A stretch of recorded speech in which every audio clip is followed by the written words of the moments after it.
And there's intimacy on the radio, and there's naturalness on the radio that can never be replicated on TV. The marvelous resurgence of radio as a political force in this country. News-related radio programming is evolving.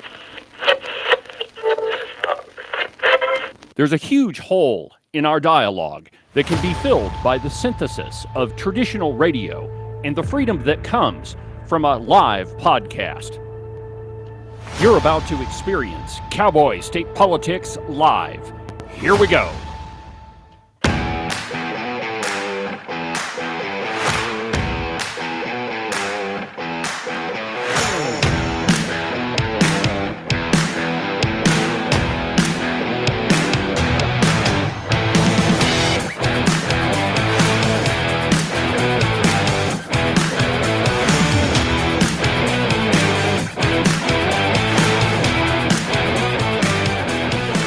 Good morning, my friends, and welcome to another fantastic installment of Cowboy State Politics Live.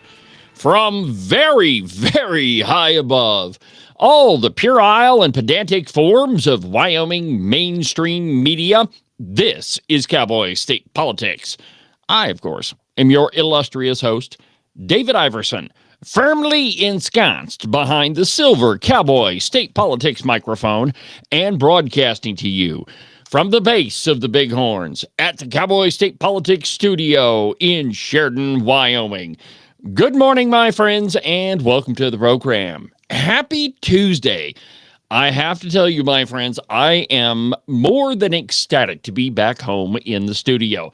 You know, it's like everything is right now. I've got my TV in the studio. I can watch what's happening on Fox. There's my chair, and of course, like how great the Cowboy State Politics studio sounds. So I'm glad to be back home and be done with the Middle Swamp for yet another year. And interestingly enough, my friends, the Middle Swamp this year, I have to tell you, it felt different. It's always been really swampy and, really lots of backroom deals happening. And you know that nobody's really, I shouldn't say nobody, but a lot of people aren't being authentic in their dealings.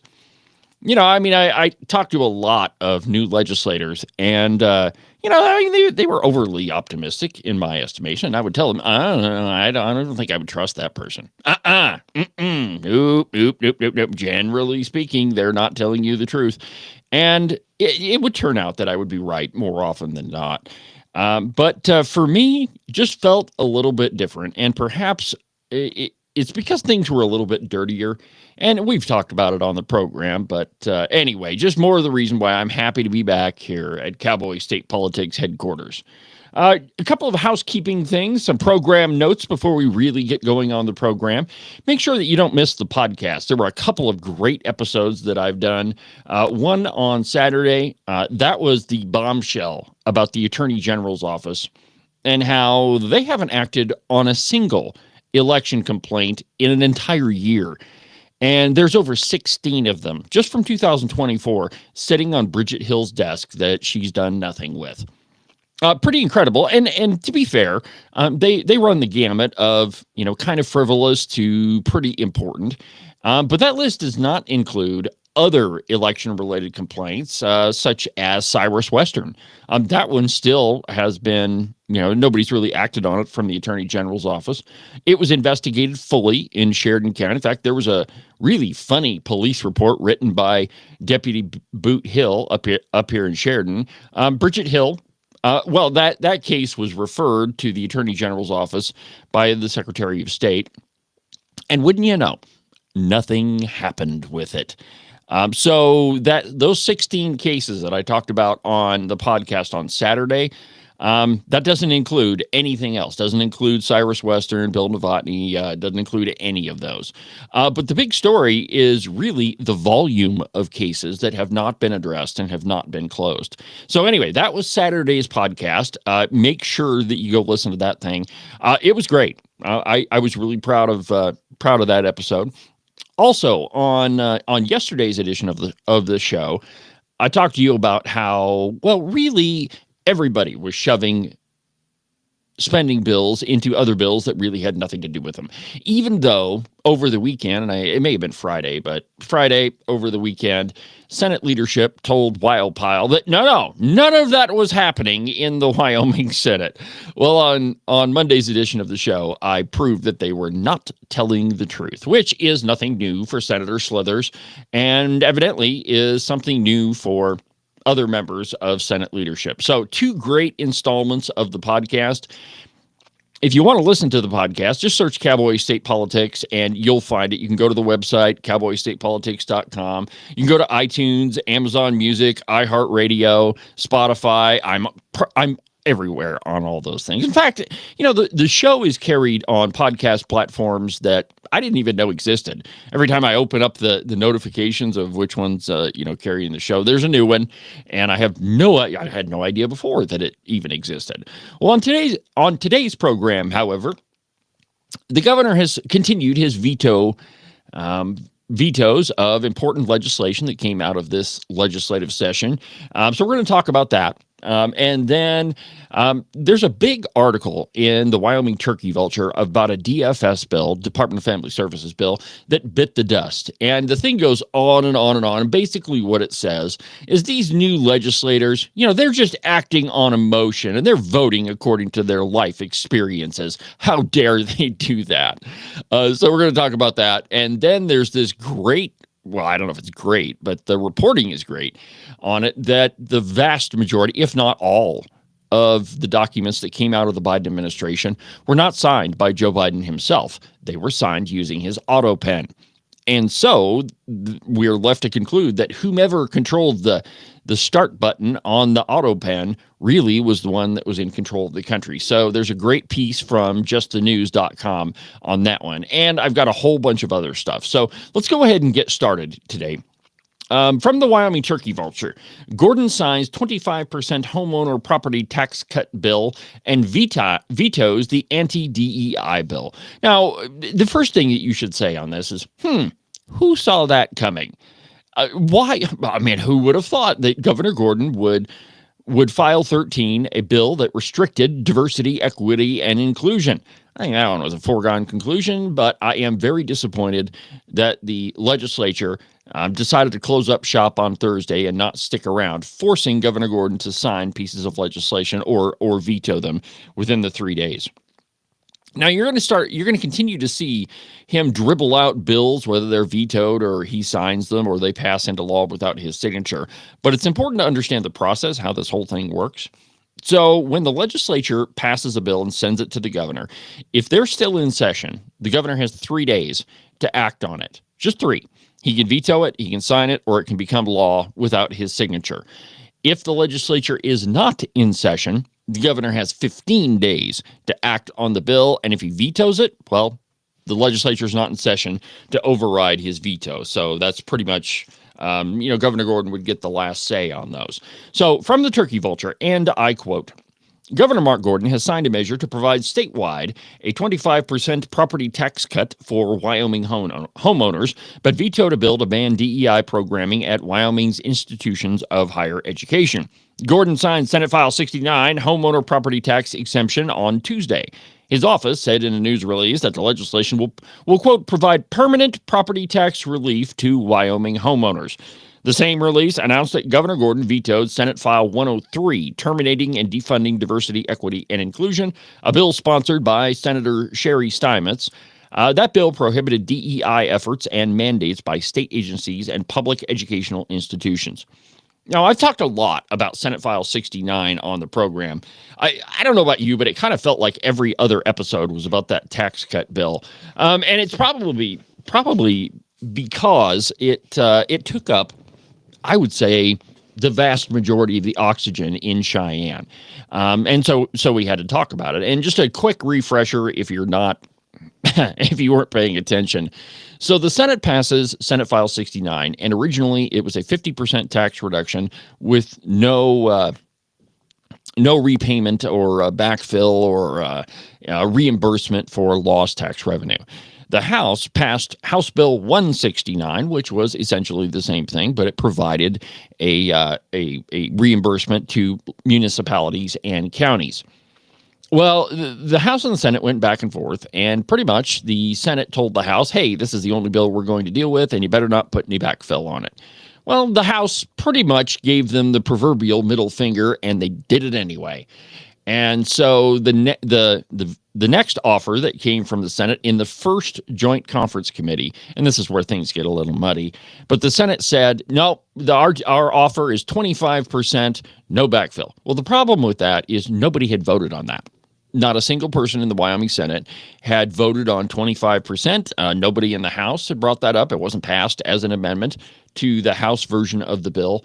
And the way the first conference committee works is you can only talk about things that have been, passed between either house. If it hadn't come up in either house, if it hadn't been passed as an amendment or something, that's not up for negotiation. It can't even be part of the discussion. And the things that were agreed upon, which between the two versions of the bill, well, then those are not up for discussion either. Those are set in stone. Well, that 25%, nobody had really talked about that. So it kind of came out of nowhere. The House told the Senate, you know what, we're going to have to go back and talk to our members because this hasn't been part of the discussion whatsoever. And so that's when things blew up, and you heard all Kangaroo Mike Giroux saying all sorts of stuff that really wasn't true. Kangaroo Mike Giroux says stuff that's not true. I love it. Anyway, so they got it passed, and it ended up being a 25% reduction, no reimbursement to counties, but the tax break included the land surrounding your home. So that's the one that the governor passed. And interestingly enough, I want to go back to the podcast for a minute because I kind of talked about this. So the Senate killed the supplemental budget during the legislative session, which, again, and I've said this over and over, I'm not brokenhearted that we don't have a supplemental budget. Wyoming operates on a biennial budget, which means during a budget session, we pass a budget for 2 years, and then they can pass a supplemental budget during the general session to cover unforeseen things, big fires, whatever happens, something that's an emergency or that's unforeseen, they can pass a supplemental budget. Well, anytime you mention the word budget in the Wyoming legislature, it gets crammed with a whole bunch of things. And truthfully, there were some pretty important budgetary items that were included this year. And one of those was an external cost adjustment for teachers and staff. Well, when the Senate killed that bill, they also killed the funding measure. Fortunately for them, Tara Nethercott had already passed an amendment to cover the, quote, external cost adjustment. It kind of makes you think like maybe they were planning that or something. But according to Tara Nethercott and Senator Bo Beitman, when they talked to Wyopile on, I believe it was March 6th is when that article was published, they never did any of that. No, there was no smashing funding measures into bills that had nothing to do with funding. We didn't do that. That didn't happen. Bo Beitman said, that's DC style politics, and I really don't like it. But the truth was a long distance away from what they were telling Wyopile. So, for example, here is Tara Nethercott proposing the amendment to smash the ECA into a bill that really didn't have anything to do with that. In fact, they put it in what's called the recalibration bill, which is an authorizing bill to start the school funding recalibration process. So, while yes, it does have to do with school funding, it wasn't about providing the appropriation. It was just a kind of an organization bill. Nonetheless, here is what Senator Slithers said about it. Thank you, Mr. President. I move second reading amendment number 1 to House Bill 316 and ask for your favorable recommendation, Senators. What this is this is an amendment to add in the ECA that is currently found in our supplemental budget. It is subject to the passage of the supplemental budget. Okay, now did you hear all the noise in the background? And of course, this is on YouTube, so it's really hard to hear what happens in the background. That's why when I go to the session, I try to record most of the important parts. So if something comes up on the floor, I can play it for you. Now, what you heard right there is a bunch of commotion, and it's hard to hear, but what was going on is, I don't know about this, Slithers. Not exactly sure if this fits within the bill. Let's continue. But as we continue to negotiate that particular bill, this is a backup to make sure that we have funding for the ECA that we're able to pass, recognizing that's an important legal component. Okay, all right. So She's just going on to justify why she's putting it in there. But remember what she told Wildpile. And you can, there's a link to that article at cowboystatepolitics.com on the show content page. You should go read it because, I mean, they clearly say, no, none of this happening. That soundbite I just played for you never happened, according to Bo Beitman and Tara Nethercott. So just to kind of re-emphasize that point, how not everybody in the Senate was on board with this, here's what Charlie Scott said immediately after that soundbite I just played for you. Here's what Charlie Scott said. Looking at the title of the bill, this bill, it's relating to school finance, all right. It's creating the select committee and recalibration. It's funding the recalibration study, is putting an appropriation for an ECA really germane to this particular bill. And I question that. And frankly, in the education committee, I was no on the ECA. I didn't think that it was something that we needed to do at this time, Mr. President, given the funding status of the districts currently. But I really question whether it really is an appropriate amendment on this bill. All right. See, he questions whether it's appropriate or not, which, of course, it wasn't. But what are you going to do? They were planning on killing the supplemental budget, so they had to cram these funding measures, which were important and were necessary, into other bills. But according to Bo Beitman and Senator Slithers, yeah, that never happened. They were not doing that at all. Thank God for audio, my friends, so that we can continue to hold these people accountable. But that was just one instance of all of the subterfuge that was happening during the legislative session. I mean, it's actually amazing, my friends. What they say and what they do are two entirely different things. When we come back, we're going to talk a little election integrity, and I'll play for you some of the sound bites from yesterday. Back in a minute.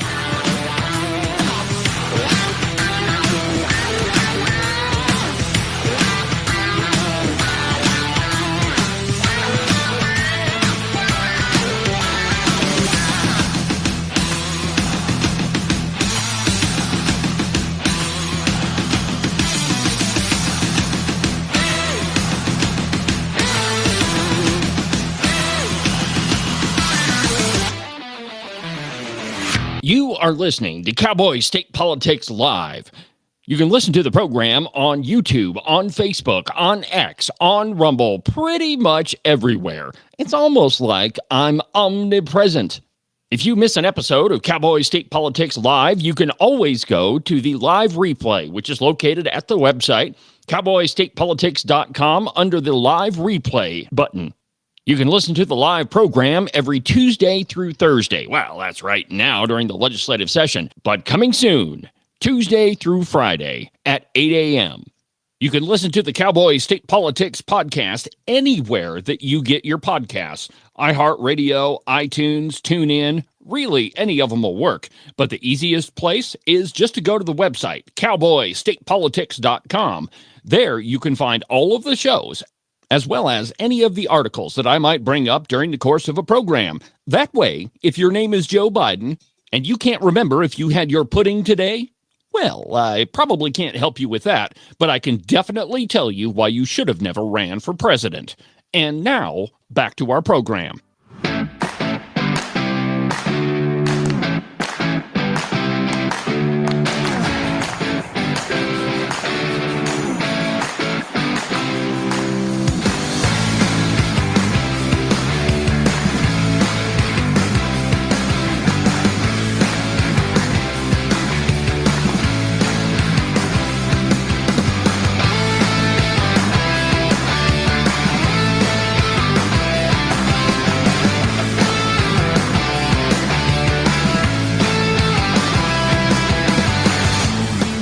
Welcome back to the program, my friends. David Iverson behind the silver Cowboy State Politics microphone.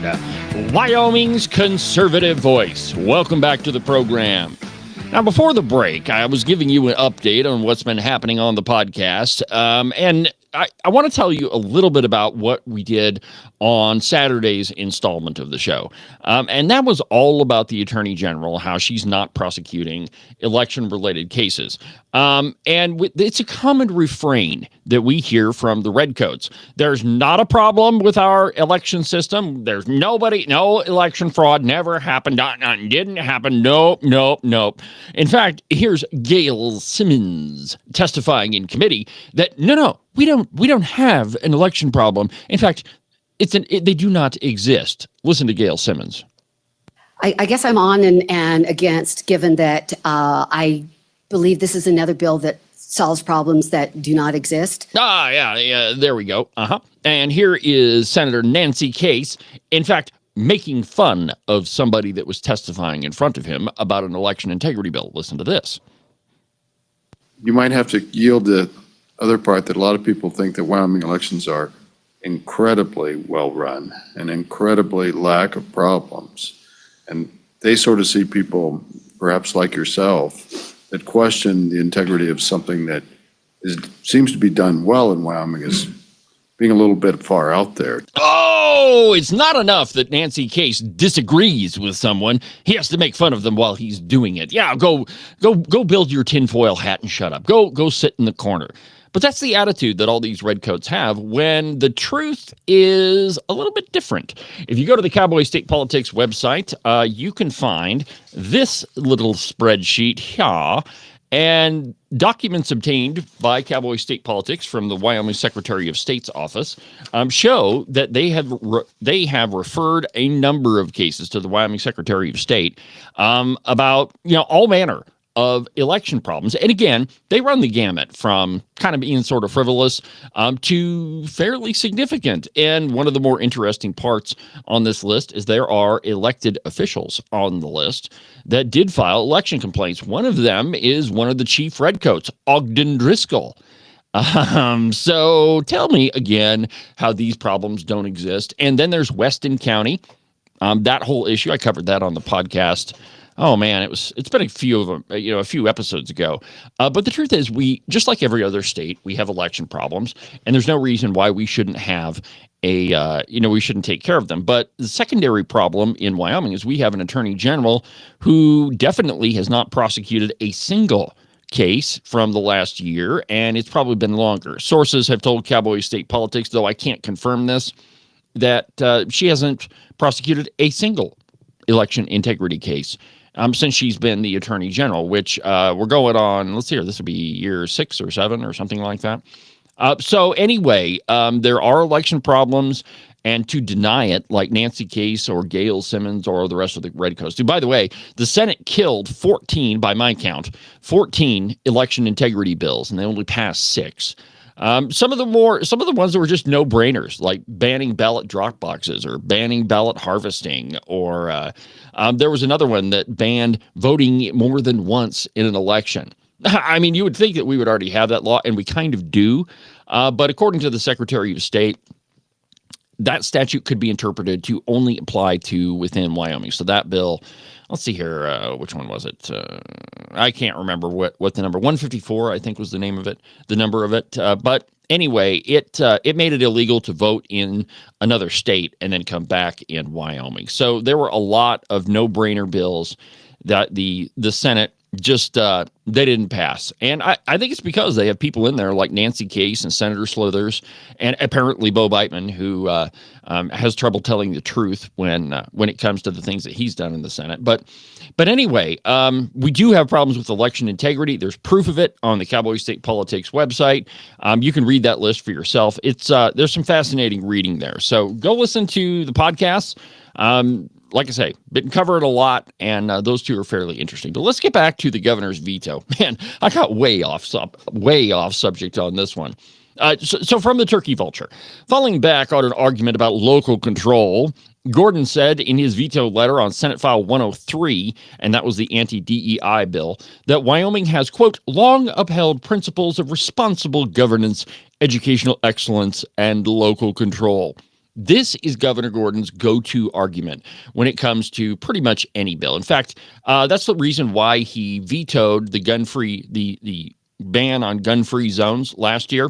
because he said, well, it eliminates local control. First of all, Gov, you don't get to have local control over the Second Amendment. And secondly, you can't have local control over a constitutional right. But anyway, I mean, that's his go-to argument. Here's the thing, though. A lot of the practices of the University of Wyoming and other colleges based on DEI are clearly discriminatory in nature. And philosophically, they're just a bad policy anyway, because you're focusing on, the one of the most essential characteristics of a person. Essential is the wrong word. I'm struggling with words this morning. But one of the immutable characteristics, there we go. Whether you're white or black, or you're male or female, or you're Native American, or, whatever, these DEI measures have nothing to do with merit. They have everything to do with something that you have no control over whatsoever.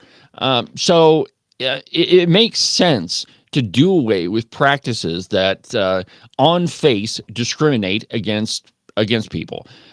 Gordon said that while he appreciated the legislature's efforts to address concerns related to DEI policies within public institutions, he had significant reservations with the bill in its current form. That's another one of his arguments that he uses. I just don't really like it in the form it's in. I'd rather you did something else with it. The bill, according to Gordon, introduces, quote, ill-defined and overly broad restrictions, creates significant legal ambiguities, and risks unintended consequences. But notice that the governor himself is not above using ambiguities and vagueness in his reasoning for vetoing bills.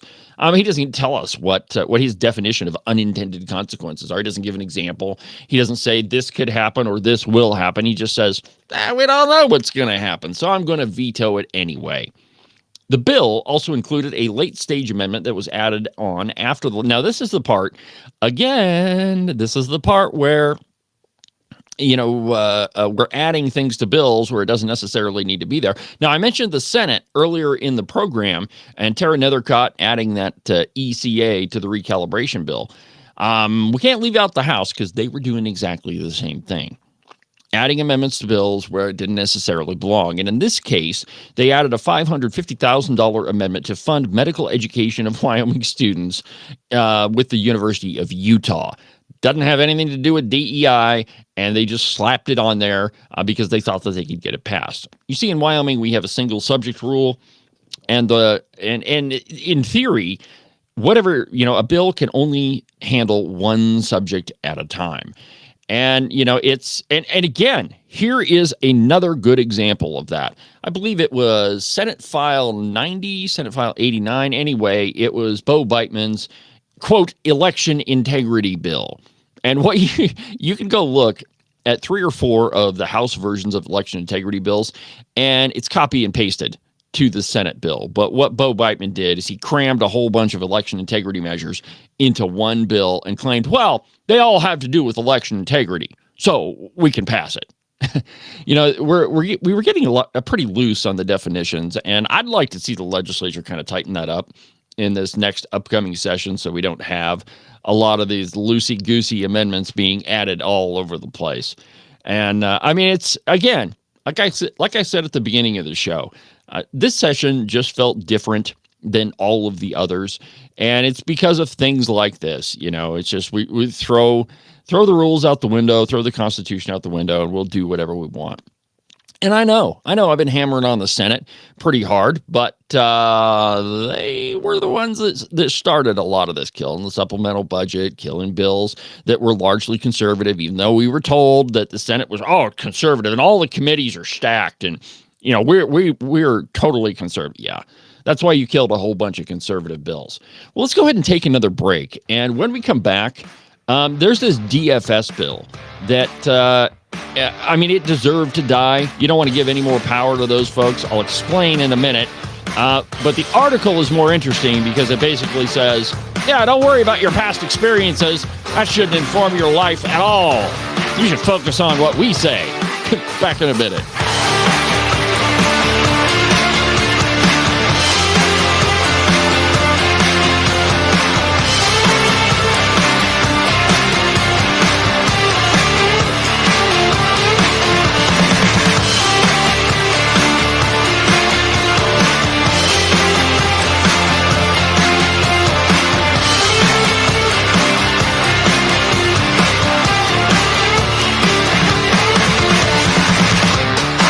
You can listen to Cowboy State Politics Live every Monday through Friday at 10 a.m. on the Independence Network.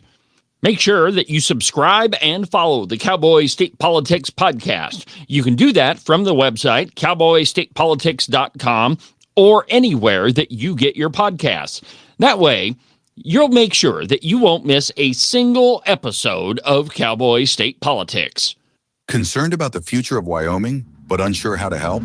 Honor Wyoming is giving you the chance to create real, lasting influence. And it's as easy as 1, 2, 3. The Honor Wyoming Bill Tracker is designed to empower Wyoming voters. We're cutting through the noise and equipping you with all the info you need to keep tabs on Wyoming lawmakers, as well as the tools to take action on the issues that matter to you most.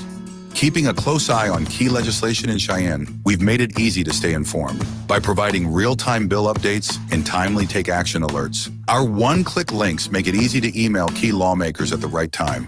All you have to do is click and your voice will be heard. Ensuring lawmakers are listening to the people they serve year-round. Protecting the Wyoming way isn't a spectator sport, and voting is only half the story. Get involved today and do your part. With the Honor Wyoming Bill Tracker, it's as easy as 1, 2, 3.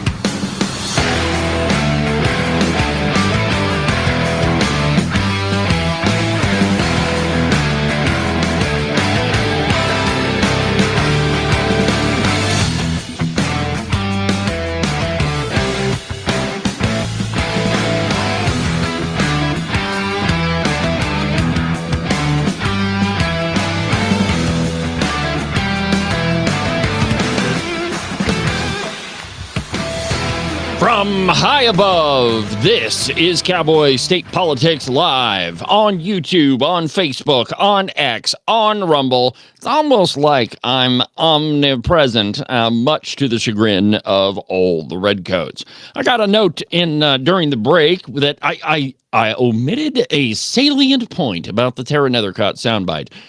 In it, she says, well, while we were negotiating the budget, the truth is that the Wyoming Senate never negotiated the budget.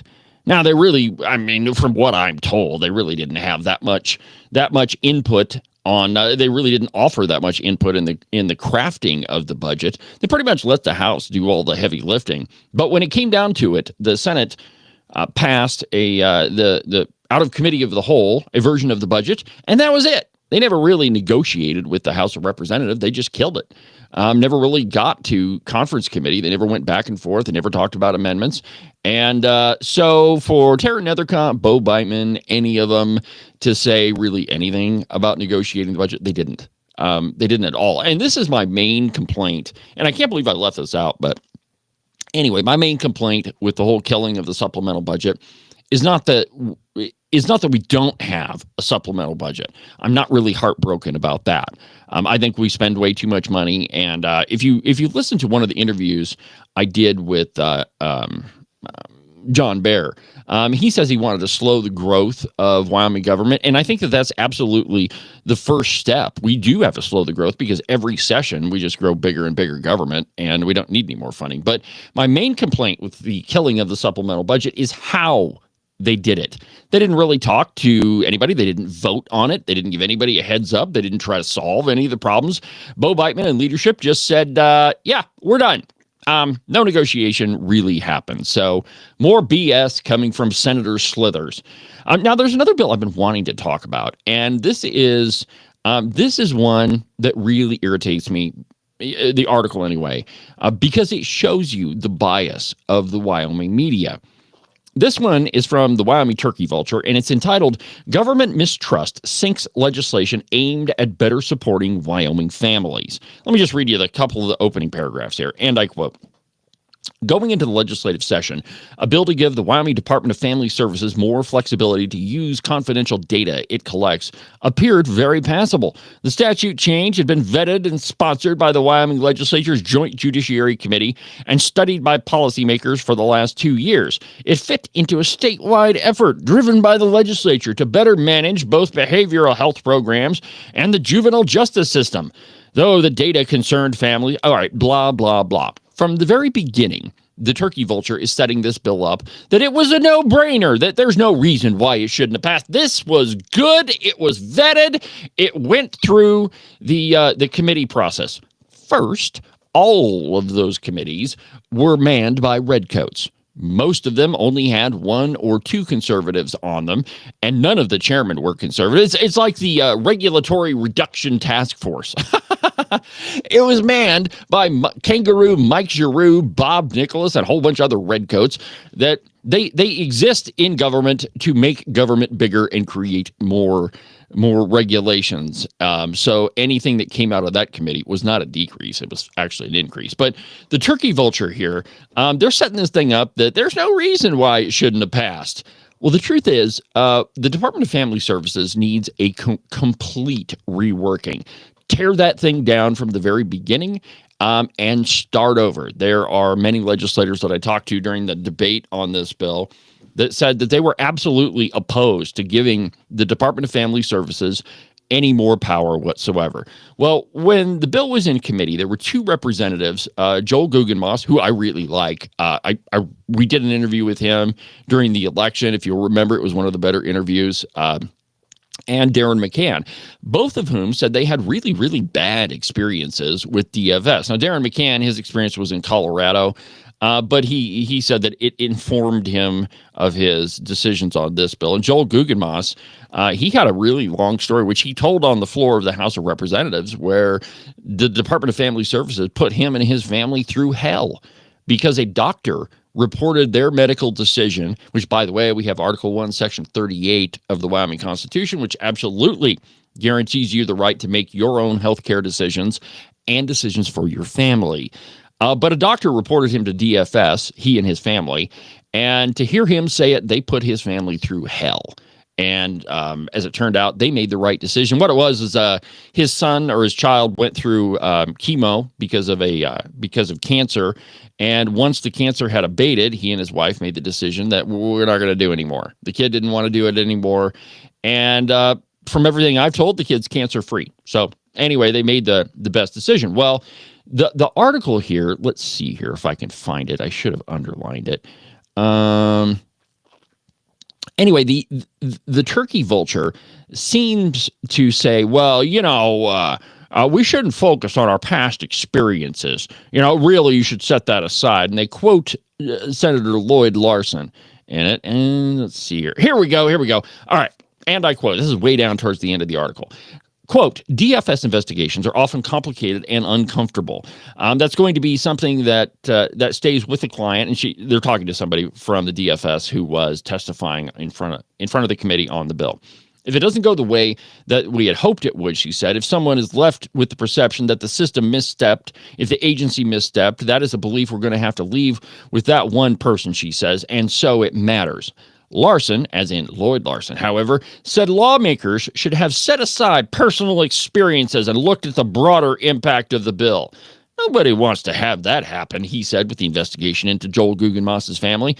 But he noted DFS can't ignore a report filed by a doctor.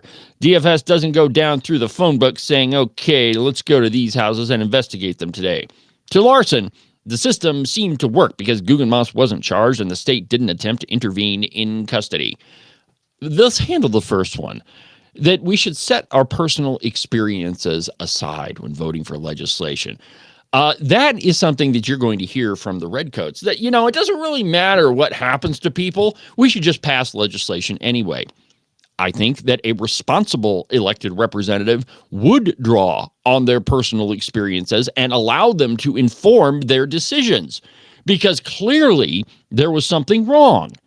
And so in that, and I'm not saying that one instance proves the rule, But absolutely, we should draw on our past experiences when voting on pieces of legislation. I mean, that's what informs our opinion. That's what makes us who we are. And I mean, I would say undoubtedly, Joel Guggenmoss mentioned this when he was campaigning. And I know for a fact that guy went to door to door, like probably hit every door in his district twice. And I'm sure that conversation came up. So why shouldn't we? The truth is that the Redcoats, who are not in power in the House of Representatives, thank God, they just don't want anybody to vote based on their conscience or on their belief systems. Nope. It has to be on what's best for government, which is how the Wyoming legislature has been operating for, I don't know, the past 50 years. What's best for government? I mean, doesn't really matter what the people say. Earlier on in the program, I played you the soundbite of Cale Case making fun of somebody who was testifying in front of him. You know, we shouldn't pay attention to what's happening to the people. You know, it's what's best for government. It's absolutely ridiculous. The truth is, if you want to know the source of a lot of problems in our society, it goes right to DFS. And there's a lot of studies that point out that human trafficking actually is contributed to by a large degree by our foster care system. And so that's why I said at the very beginning of this segment that really we need to tear DFS down to the subfloor and rebuild it from there. Maybe completely replace the subfloor on it. Yesterday, there was a pretty terrifying article that came out from justthenews.com. And this one is quoting the Oversight Project, which I believe is part of the Heritage Foundation, that found out that the vast majority, in fact, all of the presidential documents that they could get their hands on were not signed by the president. They were signed using his auto pen. Now, what an auto pen is there's a lot of documents that the president just, they're perfunctory, they're proclamations, they don't require his actual signature. It's not a bill or anything. And so they just have an auto pen. Same thing is used when a lot of times when they're signing presidential letters. You're here in the studio. I've got a picture of President Trump. And I'm pretty sure it was not signed directly by him, that it was an auto pen. But anyway, the auto pen is not, on some documents, yes, it's an official signature. But the point here is, because we don't have a lot of documents that are actually signed by the president, we could infer that whomever was in control of the start button on the auto pen was really the person that was running the government. From justthenews.com, and an article entitled Oversight Project Investigation, Biden auto pen signature used on, quote, every document we could find. To the article, and I quote, the Oversight Project, an investigative arm of the Conservative Heritage Foundation, alleged an excessive use of auto pen signature by former President Biden when he was in the White House. Quote, we gathered every document we could find with Biden's signature over the course of his presidency. All used the same auto pen signature except for the announcement that the former president was dropping out of the race last year. The organization wrote on X alongside examples of Biden's auto pen signature. The Oversight Project is questioning, quote, who controlled the auto pen, because they controlled the presidency. Following the Oversight Project findings, Missouri Attorney General Andrew Bailey called for the Department of Justice to investigate whether Biden's, quote, cognitive decline allowed unelected staff to push through radical policy without his knowing approval.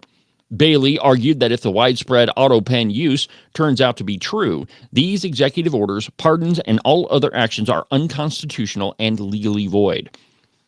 We gathered every document we could find, and this is from the Oversight Project. And there's if you want to see the difference between the signatures, you can go to X and just type in Biden signature Oversight Project, and you'll see the post on X. And I'm telling you, my friends, these signatures are very, very different. You can tell that there's a difference. But, quote, we gathered every document we could find with Biden's signature over the course of his presidency. All used the same auto pen signature, except for the announcement that the former president was dropping out of the race last year. And then here's examples. And I mean, it's very, very clear, my friends. Now, this is historically, if you're a history nut, one of the biggest controversies in presidential history was after Woodrow Wilson, I hate that guy, had a stroke. Thankfully, he did. But for months, his wife pretty much controlled the presidency. And at times, she would put the pen in his hand, grab his hand, and then sign the document. It's absolute historical fact that she, and for the life of me, I can't remember her name right now, but she was the one controlling Woodrow Wilson's administration. And if the same thing is true with the Biden administration, we've got another presidential scandal. Not that he's any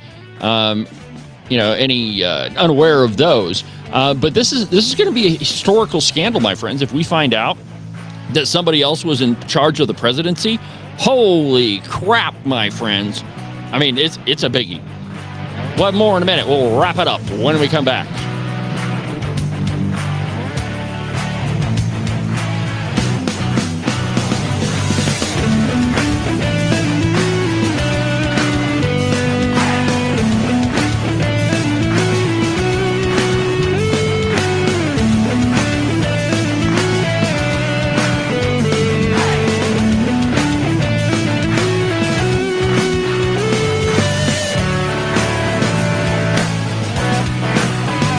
Christmas is over, and all of the fun holiday cheer has been had.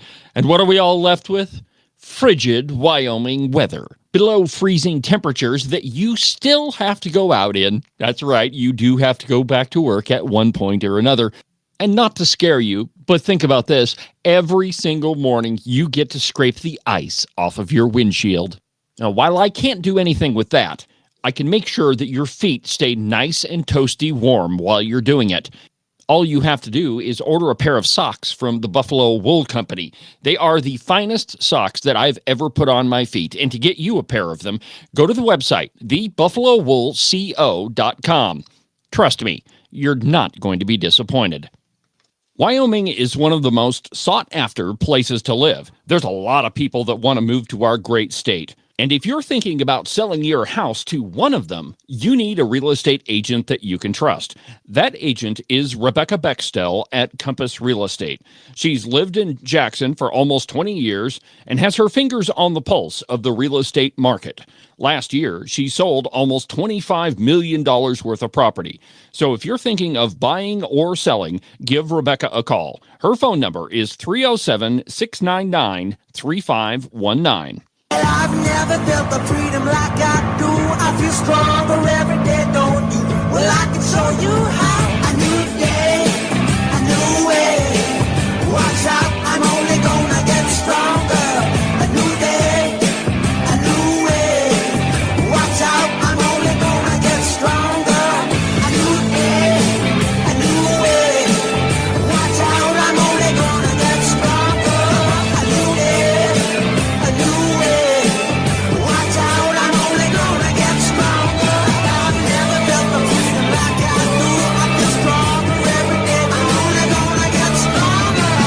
Cowboy State Politics is only going to continue to expand.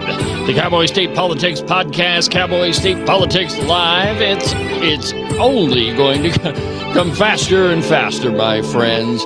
YouTube, Facebook, X, Rumble, pretty much everywhere. All you got to do is search for Cowboy State Politics, and it will come up, my friends.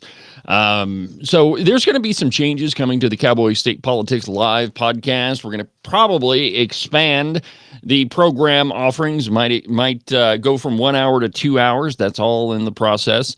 Working on getting a producer. Now, wouldn't that be interesting? Never done that before, but good friend of mine, he's interested in doing it, so we're going to give it a shot. But there's lots more coming from the Cowboy State Politics podcast and the studio, and I'm super excited to bring it to you, my friends.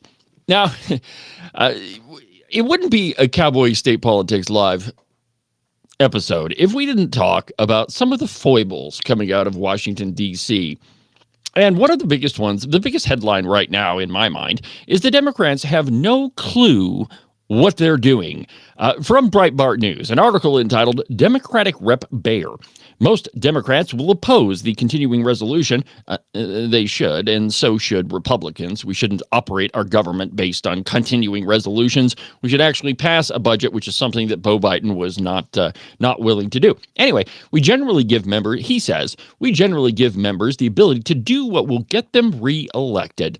Now, if there if there wasn't ever a statement of what happens in Washington, D.C. with the vast majority of politicians, it's that one right there. That we allow our members to do whatever it is that's going to get them reelected. Notice he didn't say do what's in the best interest of their constituents or what their state wants or what their district wants. Nope.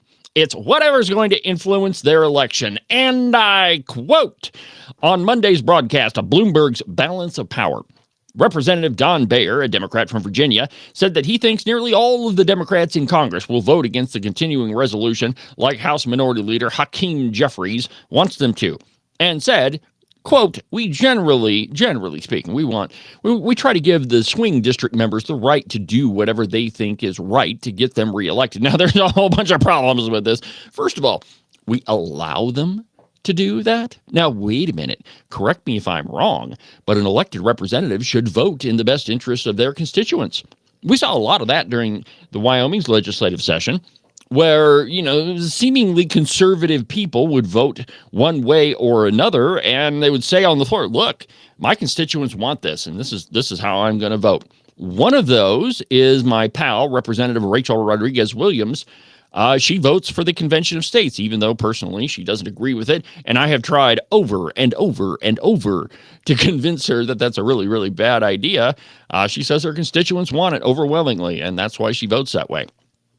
Okay, so you can disagree with that logic or not, but the fact that Congress, the Democrats, and we wouldn't expect anything less from them, but that they allow their members to vote the way that they want. Co-host Kaylee Lenz, whatever her name is, asked, quote, will you going to be a no vote on this continuing resolution? Your leader, Hakeem Jeffries, has suggested the entire Democratic caucus should be voting no on this legislation. Let's just listen to what she said here. They do whatever they can to get elected.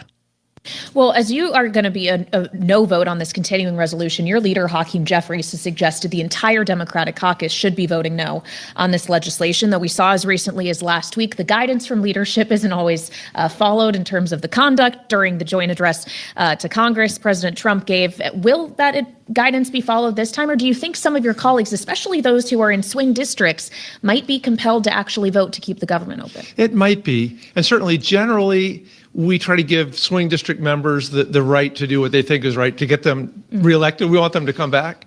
I think we'll have almost 100% following Hakeem's guidance this time. Generally speaking, we let them do whatever it is that's going to get them reelected. We want them to come back. They don't give two craps about the people. I shouldn't say they. I should say some of them don't give two craps about the people. But it's obvious this guy doesn't. That he says, we allow them to vote any way that's going to get them reelected. Just absolutely ridiculous. Thank God we have Harriet Hageman. She's been doing the Lord's work for the state of Wyoming since she's been there, and just tearing a hole in the Democratic narrative and frankly in the narrative of the rhinos too. She has left no stone unturned, and in my personal opinion, she would make an incredible governor. Harriet, think about it. Come on back to Wyoming and run for governor. And if you pay attention to the podcast, I've asked her a couple of times during interviews if she's going to run for governor or not, and she's surprisingly non-committal, which is interesting for Representative Hageman. She's usually pretty one way or another anytime you ask her a question. But on that one, nope, not answering the question. Well, there was another, let's see if I can find it here. Van Jones says that and let's not forget who Van Jones is.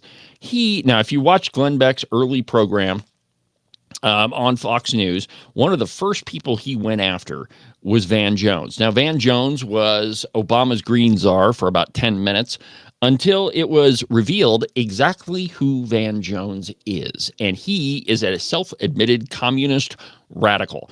Now, there's this great site that I haven't mentioned in a while, but it's called Influence Watch. And if there is a group or a person that you think is involved in kind of some hinky things, you can go to this website. It's influencewatch.org, and you can just type in the name of the group. In fact, you can type in Equality State Policy Center or Wyoming Equality. Both of them have entries, though they're not really elaborated on. But here's what Influence Watch says about Van Jones. Quote, in 2021, Amazon founder and prominent left-of-center political donor Jeff Bezos gave Van Jones $100 million to distribute to left-of-center nonprofit organizations and causes through the Justice Innovation Prize. As of 2023, Jones is part of the Cut 50 initiative, which aims to cut the prison population in half by 2026. He is the founding CEO and left-of-center guy of the Reform Alliance and has co-founded or led other left-of-center organizations, including Dream Corps, the Ella Baker Center for Human Rights, Rebuild the Dream, Color of Change, and Green for All. Now, what got him ousted as the Obama Green Czar was that it was found out that he was a member of the Center for American Progress and the Apollo Alliance, and that he was, and let's see if it's in here. I know this is a fact, but he was, no, it doesn't say it, but he was part of SDS, Students for a Democratic Society, an affirmed communist. Now, once Obama left office, Van Jones became a CNN contributor, and now he's their go-to guy when it comes to political commentary. Well, he was asked, about, how things are looking for the Democrat Party. And here is what he said. Just listen to this. And then just lastly, Van, in terms of Democrats and where they go from here, this last week we did see them some people try to protest during the president's address, and then House leadership getting onto them, other Democrats calling them out. They still seem to be wandering around trying to figure this out. What's your take? Can we ask another question? Do I have to talk about my own party? Can we talk about Ukraine or something? No. Look, man, we're screwed. I mean, we don't know. No, Democrats don't know what to do. This is a nightmare. Somebody like Donald Trump, we thought we'd at least have Hakeem Jeffries in the speaker's chair to hold him back if we didn't have Kamala in there to do the right thing. Listen, the Democratic Party is going through a massive set of internal crises. You have a party that got trapped two ways. One, defending a broken status quo that nobody likes because they thought that Donald Trump was going to make it worse. But when you're defending the status quo, you're going to lose. And then offending most people in the country. All right. That's enough for the radical communist. But you heard what he said. The Democrats are screwed.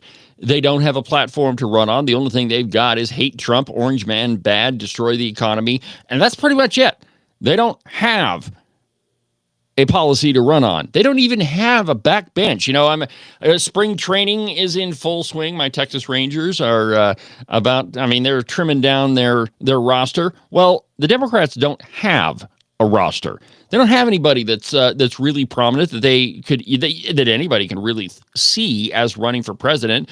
Maybe that guy up in Pennsylvania, the governor of Pennsylvania, who Kamala Harris didn't pick. But really, as far as prominent Democrats who could make a viable run at the presidency, they don't have anybody.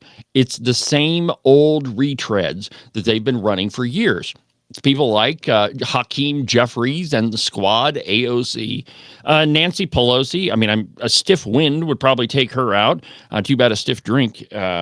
She's been on that for a long time. But the point here, my friends, is the Democrats don't have any options. They don't have anything that they can look to. And so I think that Van Jones is absolutely right when he says that, look, we got nobody. We got nothing happening here. We're screwed. It's a good day to be a Republican in America, my friends. When the Democrats don't have anybody and you are in power, things are good. Well, we've come to the end of another busy broadcast hour on the program.